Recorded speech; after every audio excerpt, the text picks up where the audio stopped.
Good morning. Back in the book of Ecclesiastes, and this is a Living Bible Paraphrased version, which I've really been enjoying here lately. Let's see what 3 has to say. The last video, the grandson was going through these pretty good. Little guy's only 7 years old, reading some pretty big words there. I thought that was pretty impressive. So let's see what 3 has to say. There is a right time for everything. A time to be born, a time to die, a time to plant, a time to harvest, a time to kill, a time to heal, a time to destroy, a time to rebuild, a time to cry, a time to laugh, a time to grieve, a time to dance, a time for scattering stones, a time for gathering stones, a time to hug, a time not to hug, a time to find, a time to lose, a time for keeping, and a time for throwing away,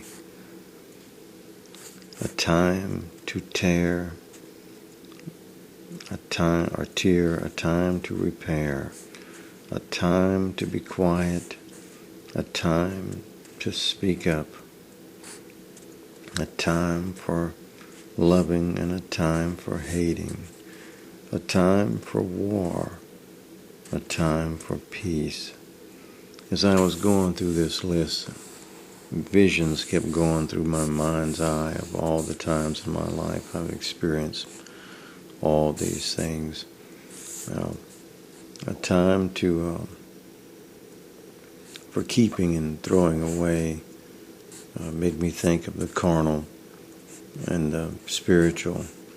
There's a time that we are meant to be carnal, and we're meant to learn our ABCs, if you will, in the carnal state of being.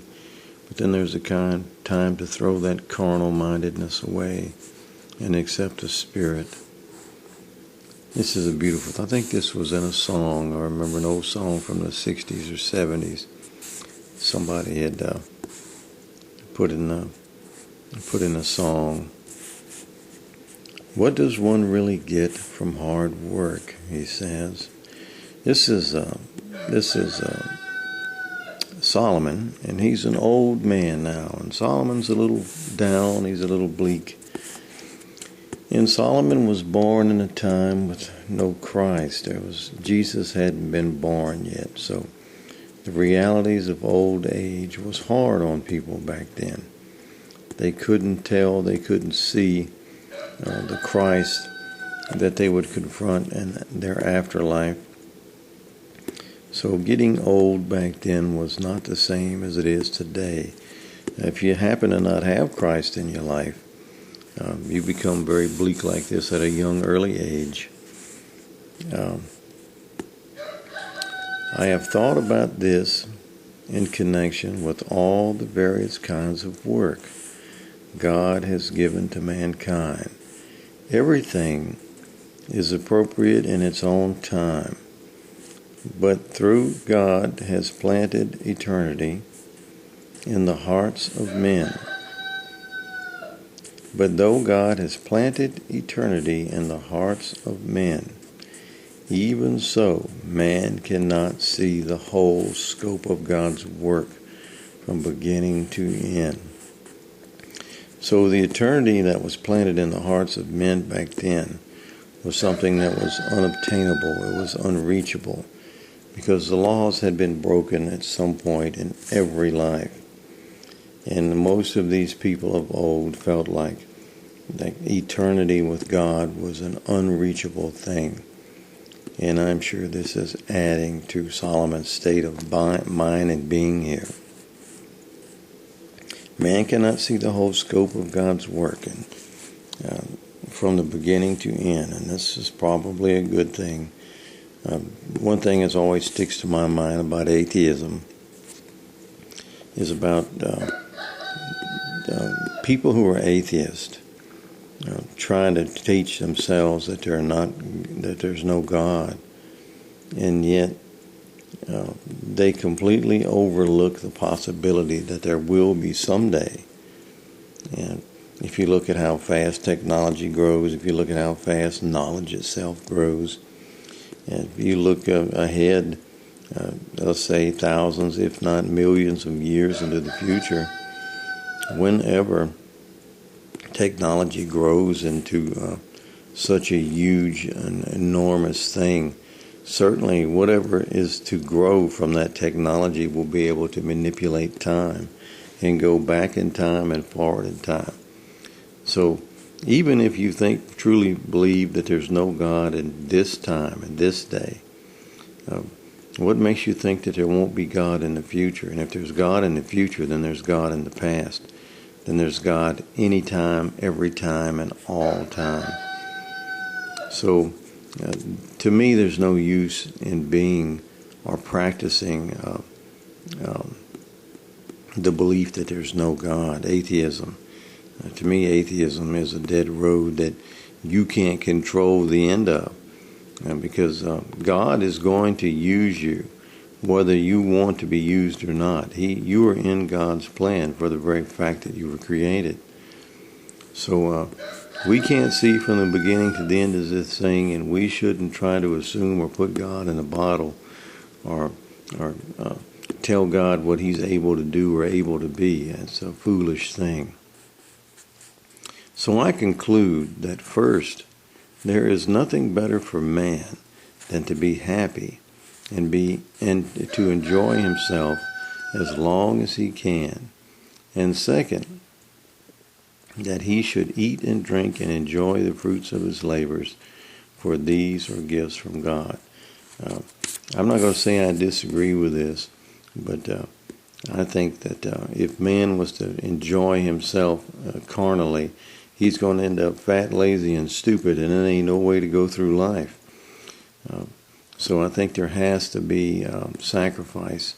I think there has to be, especially of the carnal things like food and especially liquor. My God, I've never seen anything good come from booze, and I've drank a boat of it in my younger years.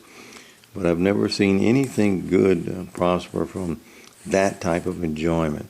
So I'm going to say that old Solomon here is most likely talking about good things in order for this to be a stable word into the mind of the human condition. Enjoy good foods, enjoy good drink, not booze, but good drink, and enjoy these things in moderation, because if you don't, you're going to make yourself very unhappy and very unhealthy. And I know this, that whether God does His final, and I know this, that whatever God does is final. Nothing can be added or taken from it. God's purpose in this is that man should fear the all-powerful God. I think this is very true. But here's nothing can be added or taken away from it. If this is God speaking through Solomon when he wrote this, then I say good and well. But if this is Solomon taking it upon himself to say what God can or can't do, to me this is probably not a wise thing, especially coming from the wisest man of all. For us to try to limit what God can do and say God can or can't do a thing, to me that is very risky. God told Moses, when Moses said his mouth was slow and he couldn't speak, he said, "Who made this mouth? If I was able to make the mouth, don't you think that I can make what comes out of the mouth?" And it was God's point. He didn't say that verbatim, but that was his point. And I think we have to think the same way about God's creation. What He made, He has the power to alter, change, do whatever it is He will. Whatever is has been long ago, and whatever is going to be has been before. This is an interesting set of words here. There's nothing new under the sun, as probably how this is stated in the King James Version. And this is a cycle that goes on forever. But this is a garden of souls. What reason is there for a cycle? It's to produce. Anything that has a cycle, its very reason is to produce. So this earth is a garden of souls. And sure, men will be born and die. In the carnal, it looks like an endless cycle. But in the spiritual, there's very much a gain. There's very much beautiful things happening and taking place. For this is a garden of souls. God brings to pass again what was in the distant past and disappeared. I've always mentioned on these videos that I believe that this is a cycle of salvation. I believe that the soul of man, until it reaches a spiritual plane of happiness with God that can be accepted by God, I happen to believe that we are most likely reborn on this earth time and time again with the roots of what we learned the times in the past, so they can grow even further into the newer times that we're born, and that until we become acceptable by God. I know that most people don't believe that, but the only reason I believe that is through different things I read in the Bible that gives me the feeling of that, and just the fact that of what love is, what love for a son or a child is. I don't think that any father would let a child die without chance to recompense himself with his loving Father. So I think God always gives us a chance. And sadly, I think most children it has a very hard time understanding what love is, and has a very hard time accepting the chances that are given. But anyway, that's how I feel. Don't ask me to prove it through scriptures, but it's more of an unction given to me than it is something that I can piece together. But he's saying right here, this paraphrased version is whatever is going to be has been before. God brings to pass again, which was in the distant past and disappeared. And thinking about what I just said and reading those words, it kind of fits.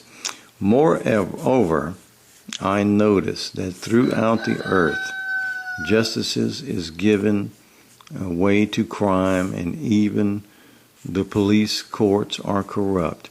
This is the human condition, all right. It's very well corrupt.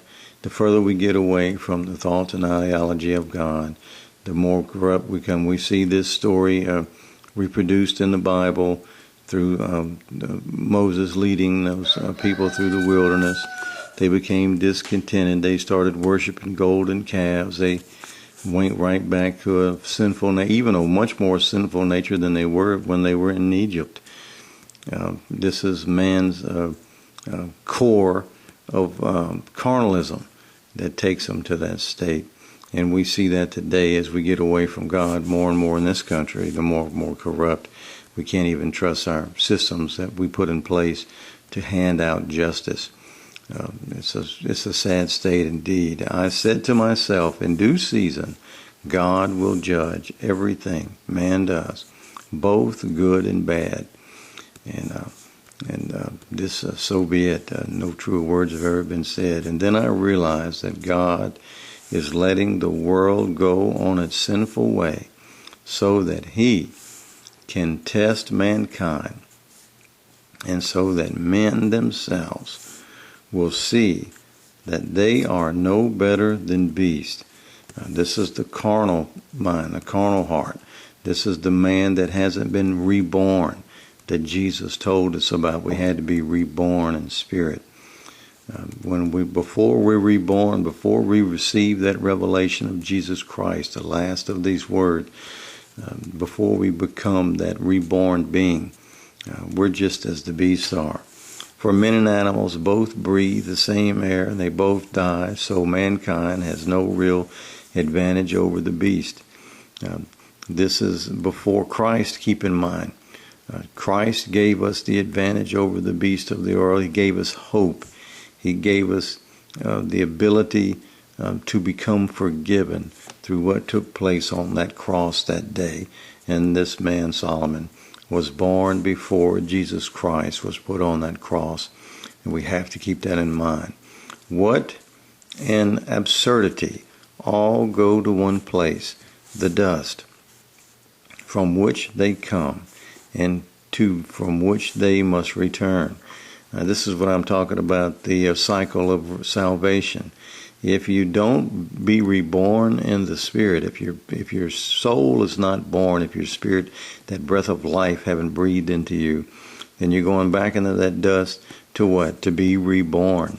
Because we come from the dust. The Bible plainly states that from dust we are made. So there would kind of fit in with that cycle, which I keep alluding to so much. For who can prove that the spirit of man goes upward and the spirit of animals goes downward into dust? Jesus Christ proved that. Jesus Christ by the price. Good morning, my grandson. Come sit with me a while. How you doing this morning, bro? Good. Good. Sit there in that chair. Pop-Pop's almost finished with his study. I'm not sleepy because I went to sleep really early. You went to sleep early, huh? I know it, bro. Are you feeling better? You had that cough last night. Okay, bro, so listen up. I'm almost done, and then we're going to go do a little visits, okay? Let's see, so that I saw there's nothing better for men than they should be happy in their work, for that is what they are here for. And no one can bring them back to life to enjoy what will be in the future. So let them enjoy it now. That's what I was reading. Yeah, I know, it sure is, bro. So here is Solomon talking for God again, saying that no one can bring them back. God is the maker and creator of all things, all beings. I think it's pretty short-sighted for anybody to take on themselves the powers of God and trying to, he just mentioned earlier that nobody can see the thing from beginning to end. So my best thoughts on that is not to limit God. Jesus said one time to the woman that she reached out and touched his garment and was healed. He said, "Woman, it is thy faith that healed you." And to me, he's saying, it wasn't me. It was the faith in me that healed you. So that faith is a mighty powerful thing. It's a proven thing. Many miracles. That faith is a powerful. It's a powerful medicine. Faith is your belief, and this is a world of manifestation. And you can manifest anything. And if you manifest your faith, look out, because it's very powerful. It's a very beautiful and powerful thing. So poor Solomon was born in a time when Jesus Christ had not been born on the earth yet. There was many things distant that he couldn't see and couldn't possibly know. So today, thank God, we have Jesus Christ, the birth, death, and resurrection of Jesus Christ, from which our ails can be healed. And then people back then, unfortunately, didn't have it. But I'm sure a loving and caring God met all these people at the end of their lives. And I am sure that God had everything worked out in the plan for them, just like everybody that was born after Jesus Christ. Just as I'm sure that people that don't make it in this time of Jesus Christ, He's got plans worked out for them too. I think there's many words in the Bible that alludes to that. The 1,000-year millennial period of teaching and preaching in the Revelation speaks of, and so forth. So with that being said, me and the grandson's going to go turn on the boob tube, maybe have a little biblical discussion before we go in there. Say good morning to yourself, Holmes. Good morning. Hey, bro, you're probably going to be like 30, 40 years old when you watch this years later. You got anything you want to tell yourself? No? Okay, fair enough. Well, I'll tell you, read that Bible, boy. Now, you're 30 years old now, and you've probably discovered a lot of things. Bass, boats.